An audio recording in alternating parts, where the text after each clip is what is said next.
I've got 5 super fun games that you can play solo in 30 minutes or less. Let's dive in. Hey, I'm Jared Boomer. Welcome to Specifically Solo. This is a YouTube channel where we focus on solo games and solo modes for board games. And all of these games are a little bit different. They have some different mechanics going on, but I think they're all really great experiences that don't take a lot of time out of your day. So let's go ahead and look at these 5 games. The first one on the list is going to be That's Pretty Clever, or Gong Shan Clever. You may have heard this called. This is just your standard roll and write. You're going to have die and you're going to, roll those dice basically, see what the results are, and then fill out some things on your sheet. This is a really quick game. I usually can get it played in about 20 to 25 minutes. They've made a lot of versions of this game, but I still think this original, That's Pretty Clever, is the best one. I think it's the easiest to understand. It's really cool to fire off some combos if you like that sort of thing. That comes plenty in this game. So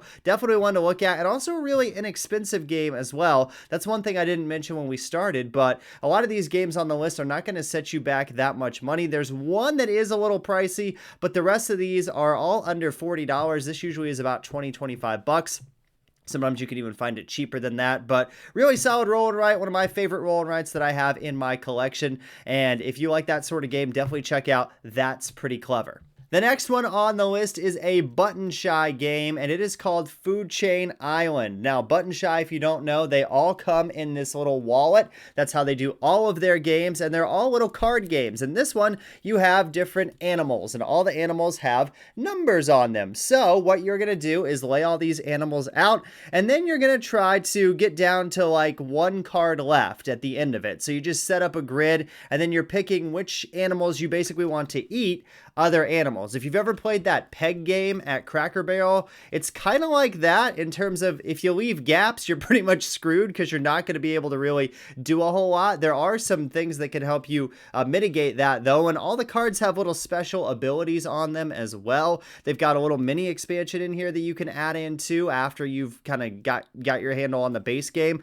but really inexpensive game, really fast game. You can play this in like 10 minutes, maybe even less. It's a great game to take somewhere too, just like That's Pretty Clever. This is a very small setup, as you can see. All the button shy games are, so they're really great for on the go, or if you're traveling somewhere and you want something to play, this is a great option. And I have a couple of these. I have Sprawlopolis too, but I really like Food Chain Island the best. I know there's a few more of these too, and Scott Alms designs a lot of these solo games, and this is a great one, so I would definitely check this one out. The next game on my list, and we're getting a little bit bigger now, is Cascadia. You've probably heard of this before. This is from AEG and Flat Out Games. This is a puzzle game, an abstract game where you are basically building your landscape. You're going to take a landscape tiles, you're going to take animal tiles, try to match them up, try to score points. When you play this by yourself, it can go really, really quickly. The back of the box says 30 to 45 minutes anyway when you play with maybe 4 people.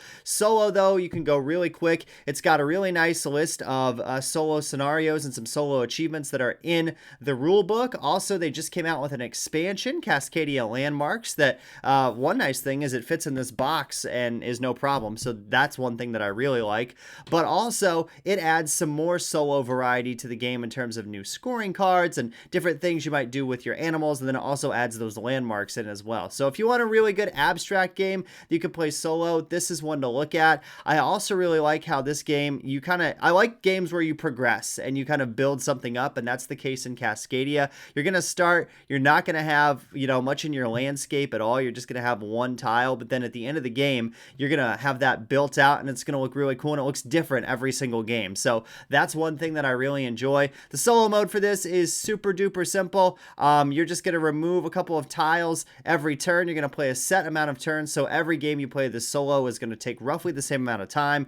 And I can get a game of this done in about 20 to 30 minutes. So it's right at that 30-minute mark, but usually I'm coming in at like 25. And this is a great experience that doesn't take a lot of your time. This is widely available. In fact, of the games that I've mentioned on this list, this is the one that you can probably find the easiest, along with another one that I'm going to mention here in just a second. So this is definitely one. If you like abstract games, if you like some gorgeous artwork, you've got Beth Sobel here who did the artwork for Wingspan. She illustrated this as well. Randy Flynn designed this, and this is a solid game that I think you should definitely add to your collection, and something that you can play very quick.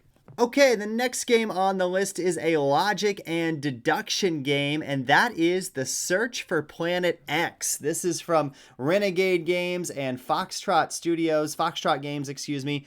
And what you are doing in this game is you are trying to find Planet X. So you're going to use an app in this game, and if you don't like that, just know that you do have to use an app to play this. You're not able to play this without using an app. So keep that in mind, but the app works really great. It's got its own setup for solo, which works super well. You can get a game done very quickly in about 20 minutes. The back of the box says 60 to 75 as I look at it right now. That is not the case when you are playing by yourself, and you're going to go against an opponent that is going to be running in the app. So it's basically who can discover Planet X first. Is it going to be you, or is it going to be the solo opponent that they have in the app? So every game is a little bit different. You can vary the setup wildly with this one, and even though you're playing by yourself and you're setting this up, you'll never know where Planet X is going to be because of that great app design. They also have a new version of this that just came out called The Search for Lost Species, which is kind of a different take on this game. I haven't played that one yet, but if you're having trouble finding The Search for Planet X, that one might be more widely available because it did just come out. It's got an animal theme going on, but as far as I understand it, the same kind of core gameplay is there, where it's a great logic deduction game, and it's sometimes hard to find those that you can play solo, because normally you've got to have more people to be able to deduce something, or you've got to have, people that don't know what the solution is. But The Search for Planet X works really well, and it's a game that I have kept in my collection. It's one of the first games that I got when I started board gaming solo, and it has stayed ever since, and I pull it out a lot and just have a lot of fun with it. And if you've got like an hour, you can play this like 3 times in an hour and try to get Planet X. Now, I will say the solo opponent's pretty good. They're pretty difficult, but you can adjust that difficulty as well. Give yourself more hints to start out. So for a logic game, I don't think it gets much better than this one in terms of logic and deduction. That's The Search for Planet X from, again, Renegade Games. Okay, and the last game on this list is a game that has tons and tons and tons of content, especially at this point. It is an LCG. If you don't know what that is, that means a living card game where they are continuing to add things, but it's not like a collectible card game where you can't get certain cards, or it might be more difficult to get certain cards. Everything is available to every player in an LCG, and this is considered one of really the best solo games. If you work on the one-player guild on BGG, this always comes in very high year after year. I really enjoy playing it, and that is Marvel Champions. Now, I don't have a lot of stuff for Marvel Champions. I will admit, I have Captain America as the hero. I've added him as a hero, but I don't have any of the campaign boxes, any of the scenario packs, anything like that. I think the base has enough in here to really keep you entertained. And when you are playing by yourself, it is a very quick, snappy game. You're taking very fast turns. It's very simple. You're going to play one of the Marvel heroes. And in the base box, you've got Captain Marvel, Spider-Man, Iron Man, She-Hulk, and Black Panther that you can choose from, and a couple of different villains in there as well. So you're going to take your turn, villain takes their turn, you go back and forth. You're either going to defeat the villain or you're going to die, and then the game is over. This you can play incredibly fast when you are playing solo because you're making all the decisions. Now, this is a cooperative game if you are playing with other people, in terms of that you're all trying to defeat the villain successfully, but when you play by yourself, all the decisions are coming from you. So this can really be one that you can knock out a couple of games quickly. And if you like variety and the ability to customize, this is definitely a game to check out. You can get so many different heroes at this point. There's so many different little campaign boxes as well. And the term campaign is used a little loosely in terms of like story that's going on there, but they're going to give you some more heroes, some more villains, maybe add some new things with the cards that you can work in. But the base box has, again, with those 5 heroes in it